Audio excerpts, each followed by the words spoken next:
வணக்கம் கைஸ். நம்ம இப்போ பார்க்க போகிறது 6ஆம் வகுப்பு 3வது பருவம் 2வது லெசன். எல்லாரும் இன்புற.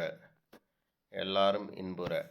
உணவை அல்ல அல்ல குறையாத அமுத சுரப்பியை பெற்றவள் யாழ். மணிமேகலை. உணவை அல்ல அல்ல குறையாத அமுத சுரப்பியை பெற்றவள் யார்? மணிமேகலை. உபபாண்டவம் எனும் நூலின் ஆசிரியர் யார்? எஸ். ராமகிருஷ்ணன்.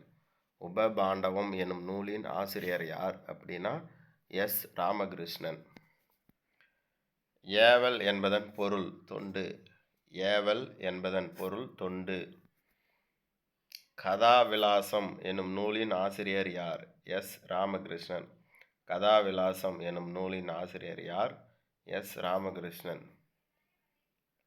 கலீல் கிப்ரான் எந்த நாட்டைச் சேர்ந்தவர்? லெபனான். கலீல் கிப்ரான் எந்த நாட்டைச் சேர்ந்தவர்? லெபனான். கால் முளைத்த கதைகள் எனும் நூலின் ஆசிரியர் எஸ். ராமகிருஷ்ணன்.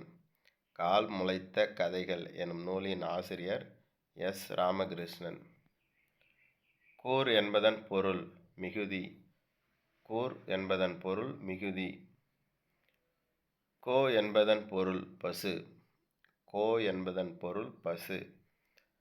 தண்டருள் என்பதன் பொருள் குளிர்ந்த கருணை. தண்டருள் என்பதன் பொருள் குளிர்ந்த கருணை. தனி ஒருவனுக்கு உணவு இல்லையெனில் இந்த சகத்தினை அழித்திடுவோம் என்றவர் பாரதியார்.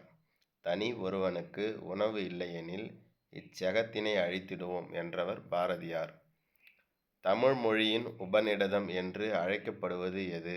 தாய்மானவர் பாடல்கள். தமிழ் மொழியின் உபநிடதம் என்று அழைக்கப்படுவது எது? தாய்மானவர் பாடல்கள். தம் உயிர் போல் எவ்வுயிரும் தானென்று தண்டருள் கூர் செம்மையருக்கு ஏவல் என்று செய்வேன் பராபரமே என்ற அடிகளை இயற்றியவர் யார்? தாய்மானவர். தம் உயிர் போல் இவ்வுயிரும் தானென்று தண்டருள் கூர் செம்மையர்க்கு ஏவல் என்று செய்வேன் பராபரமே என்ற அடிகளை இயற்றியவர் யார் அப்படின்னா தாய்மானவர். தாய்மானவர் யாரிடம் கணக்கராக பணிபுரிந்தார்? விசய ரகுநாத சொக்கலிங்கர். தாய்மானவர் யாரிடம் கணக்கராக பணிபுரிந்தார்? விசய ரகுநாத சொக்கலிங்கர். தாவரங்களின் உரையாடல் எனும் நூலின் ஆசிரியர் யார்? எஸ். ராமகிருஷ்ணன். தாவரங்களின் உரையாடல் எனும் நூலின் ஆசிரியர் யார்? எஸ். ராமகிருஷ்ணன்.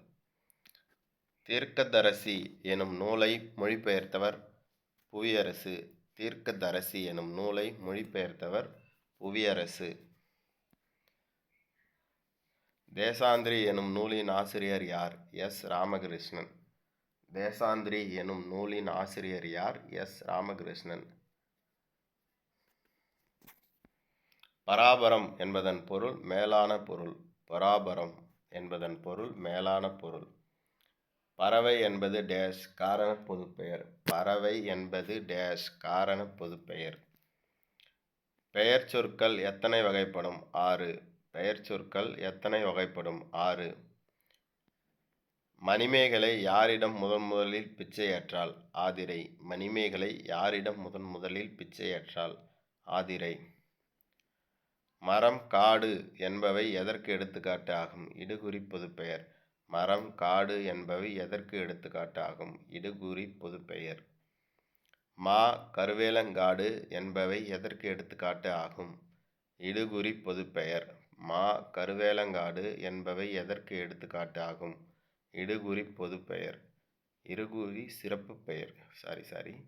மா கருவேலங்காடு என்பவை எதற்கு எடுத்துக்காட்டு ஆகும் அப்படின்னா இடுகுறி சிறப்பு பெயர்.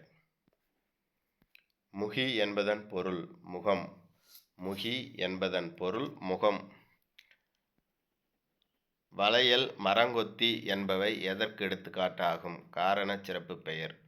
வளையல் மரங்கொத்தி என்பவை எதற்கு எடுத்துக்காட்டு ஆகும் அப்படின்னா காரண சிறப்பு பெயர். வாழை என்பது எதற்கு எடுத்துக்காட்டு ஆகும்? இடுகுறி சிறப்பு பெயர். வாழை என்பது எதற்கு எடுத்துக்காட்டு ஆகும்? இடுகுறி சிறப்பு பெயர்.